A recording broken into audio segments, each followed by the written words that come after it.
Tell me your craziest lockdown story. I almost died in a shootout. I was an 18-year-old college student when the effing war broke out. My parents were always busy with work, so I leaned on my friends for support. We had a tight-knit group and would spend our weekends having a blast at the mall. But one night, everything changed in an instant. Gunshots echoed outside the mall, causing mass panic and chaos to erupt. People scattered in fear, some desperately trying to find cover wherever they could. The situation was effing overwhelming. We didn't know what to do except wait for it all to end.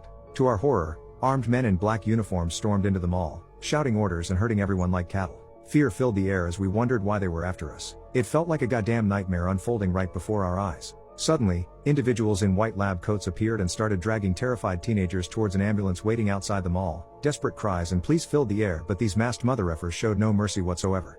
They ignored all pleas and forcibly separated parents from their children. We watched in despair, feeling completely helpless as only 3 of us remained behind, contemplating our next move cautiously, knowing that any attempt at escape would result in certain death.